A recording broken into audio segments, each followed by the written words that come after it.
साथ है बीएल भाटी साहब, जो भाजपा के नेता भी है और दलित समाज के एक ऐसे नेता हैं जो इस समय उभरते हुए नेता मैं उनको कह सकता हूं, क्योंकि पहले ये राजकीय सेवा में थे, उसके बाद जिस तरह से ये राजनीति में आए उसके बाद से उभरते हुए नेता हैं। इस पूरे मामले में घटनाक्रम में थोड़े से आप लेट हैं, लेकिन अब तक के घटनाक्रम को लेकर आप क्या मानते हैं, क्या होना चाहिए था और क्या हो गया?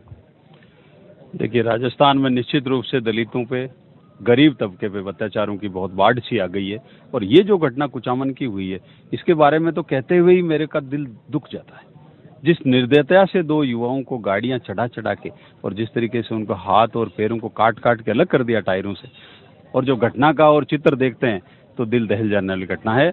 और मैं सारे समाज के और सर्व समाज के लोग बैठे हैं यहाँ, सिर्फ दलित समाज नहीं है, ये सर्व समाज में दुख है। सबका ये मानना है कि इसमें न्याय होना चाहिए और न्याय में सरकार को देरी नहीं करनी चाहिए। मेरा तो ये कहना है, जितनी देरी करोगे उतना ही समाज में आक्रोश बढ़ रहा है, समाज के लोग दुखी हो रहे हैं, सब अपना काम छोड़ के यहाँ 2-2 दिन से बैठे हैं। तो इनको न्याय में देरी नहीं करनी चाहिए सरकार को।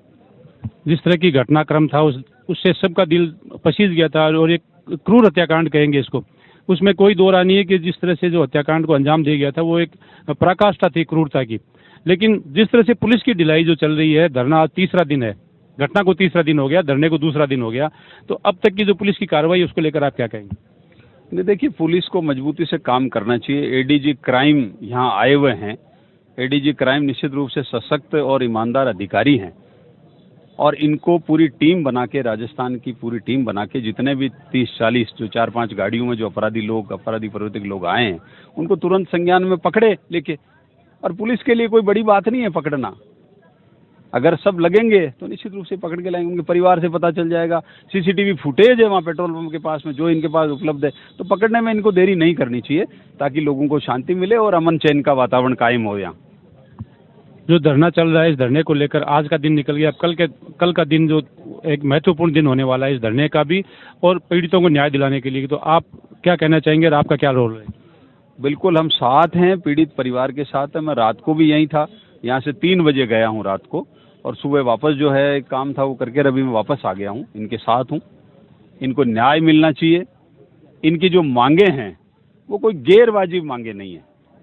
आज एक परिवार से 2 युवा गए हैं, तो इनकी मांग कोई गैरवाजिब नहीं है, इनकी मांग पूर्ण होनी चाहिए। और सबका ये मानना है, समाज के लोगों का, कि जो वाजिब मांगे हैं उनको सरकार अगर शीघ्रता से नहीं मानेगी तो धरना उठने वाला है नहीं। ये दिनों दिन बढ़ेगा, पूरे राजस्थान में फैलेगा। अभी तो सारे लोग आए नहीं हैं, धीरे धीरे घटना बढ़ रही है। इनके पुलिस के लिए संभालना मुश्किल हो जाएगा जब राजस्थान का पूरा जो है, क्योंकि इसमें सर्व समाज का साथ है और दलित समाज तो बहुत दुखी हो रहा है।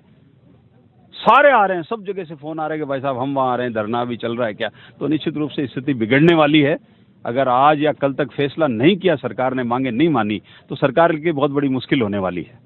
जिस तरह से राजेंद्र सिंह राठौड़ आए थे, जो नेता प्रतिपक्ष हैं, विपक्ष के सबसे बड़े नेता हैं, भारतीय जनता पार्टी के वर्तमान में राजस्थान के बड़े नेता हैं, वो भी यहाँ से निराश होकर गए। जिस उम्मीद के साथ वो आए थे कि उनका ये सोच थी कि मैं जाऊँगा, ये धरना निपट जाएगा और ये मामला शॉर्ट आउट हो जाएगा, लेकिन नहीं हुआ। अब इसमें लोग ये कह रहे हैं कि राजनीति ज़्यादा हो रही है। नहीं, कोई राजनीति नहीं हो रही। जो कह रहे हैं वो इस मामले को हल्का बनाने की कोशिश कर रहे हैं। अगर राजेंद्र राठौड़ साहब यहाँ आए हैं, राजेंद्र राठौड़ साहब ने मुख्य सचिव महोदय से बात करी है, डीजी पुलिस से बात करी है, और मुख्यमंत्री जी के जो प्रिंसिपल सेक्रेटरी हैं कुलदीप जी रांका, उनसे इन्होंने बात करी है और अपनी बात को प्रॉपर मुख्यमंत्री लेवल तक पहुंचाया है। तब तो बोल तो मुख्यमंत्री के पाले में है। अब अगर देरी हो रही है तो मुख्यमंत्री जी कर रहे हैं। राजेंद्र राठौड़ ने कोई राजनीति नहीं करी, समाज का हौसला बढ़ाया और इस दुर्दांत इस घटना को इन्होंने कहा कि इसकी जांच होनी चाहिए, न्याय मिलना चाहिए। कोई राजनीति मुझे नहीं लगता, क्योंकि यहाँ सर्व समाज के लोग बैठे हैं, कोई एक पार्टी का आदमी नहीं है। मैं भी कोई ये बात नहीं कर रहा हूँ कि मैं कोई भारतीय जनता पार्टी की या कांग्रेस की कोई बात कर रहा हूँ, न्याय की बात कर रहे हैं। न्याय के साथ हम लड़ाई लड़ेंगे और उस गरीब पीड़ित परिवार के साथ हम खड़े मिलेंगे, ये मैं आपको कह सकता हूँ। क्योंकि आप राजनीति व्यक्ति है तो आपसे राजनीति की थोड़ी सी बात करूंगा, क्योंकि चुनाव का समय बहुत नज़दीक है। क्या इस पूरे घटनाक्रम से या इस तरह के जो घटनाक्रम हाल ही में हुए हैं दलित समाज के साथ में, बार बार इनको टारगेट किया जाता है, कहीं इनकी हत्या कर दी जाती है, कहीं रेप हो जाता है, तो चुनाव में इसका क्या असर पड़ेगा? देखिए, जनता जनार्दन है, यहाँ कहने की जरूरत नहीं है। जब दिल पे चोट मारोगे तो उसका फैसला अपना आप सामने आता है। और कांग्रेस पार्टी तो ढोल बजा के बोलती रही है अब तक कि हमारी सरकार दलितों और अल्पसंख्यकों के वोटों से बनी है, और आज इस सरकार के 4.5 पौने 5 साल के कार्यकाल में जितना ये दोनों वर्ग प्रताड़ित हुआ है, इतना दूसरा वर्ग नहीं हुआ। तो जब प्रताड़ित कोई वर्ग हुआ, गरीब को क्या चाहिए? गरीब को न्याय चाहिए। ये गरीब समाज नहीं चाहता कि हमारे को बहुत बड़ा कोई फ्लैट दे दो, बहुत बड़े हमें जो है कोई पैसे दे दो, महल दे दो, ना, उसको सम्मान चाहिए। और जब सम्मान में चोट करोगे तो उसका रिजल्ट तो भोगना ही पड़ेगा। तो ये थे भाटी साहब, जिनका ये कहना है कि ढीला कर रही है, जिस तरह से कार्रवाई नहीं हो रही है उसमें उसका परिणाम भी भुगतना पड़ेगा। साथ ही इस आंदोलन को कल का दिन जो महत्वपूर्ण है उसमें देखना होगा कि आंदोलन कौन सा रूप लेता है और किस ओर जाता है। क्या पुलिस कल इस पूरे मामले का पटाक्षेप करती है, क्या खुलासा हो पाता है, या धरना ऐसे ही बदस्तूर जारी रहेगा। सहयोगी हुसैन के साथ हनीफ खान, डीडवाना।